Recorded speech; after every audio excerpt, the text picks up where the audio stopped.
Ona görə də görürsüz, verilir dotasiya, dotasiyanı xərcləmir. Bir bölgənin rəhbəri dotasiyanı xərcləmir. Mərkəzi büdcədən sizə verilmiş dotasiyanı xərcləmirsə, məqsədiniz nədir sizin? Siz qənaət etmək istəyirsiniz.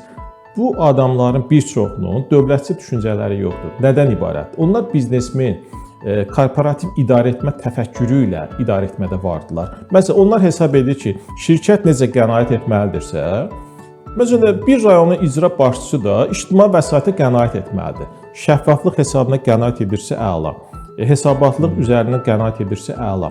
Amma siz əgər öz reputasiyanızı qoruyub saxlamaq üçün ki, mən təmiz insanam, mən heç bir layihə həyata keçirmirəm, hamısına bir at-qat əldə etmirəmsə, siz onda bunu verin sahibkarlara və yaxud da ki, infrastrukturunu da bəlli bir səviyyəyə gətirib çatdırmışsa, infrastrukturun da bir doyma həddi varsa, küçələr təmizdirsə, nə bilim, binaları yaxşı remont etmişsinizsə, təmir etmişsinizsə, deməli, artıq bizim görməli olduğumuz başqa işləri var. Kənd təsərrüfatı məhsulu, emal müəssisələri, istehsal müəssisələri qurmaq lazımdır.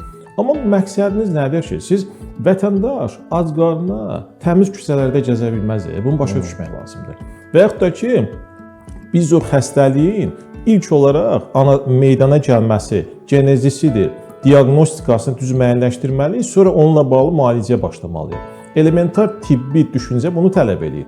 Bir cəmiyyətin, bir qrupun, bir icmanın problemi də bu cür həll olunmalıdır. Amma biz baxırıq ki, gələn icra hakimləri və rəhbərlər ümumiyyətlə nə edəcəyi haqqında strateji vizyonları yoxdur. Aralıq addımları yoxdur, hədəfləri yoxdur, bir çox onlarda məqsədləri də yoxdur. Yəni, nə üçün orada olduqlarını həll edə bilmirlər. Və bu şərtlər daxilində bizim bölgələrlə paytaxt arasındakı uçurum artır. İnkişaf səviyyəsi fərqlənir.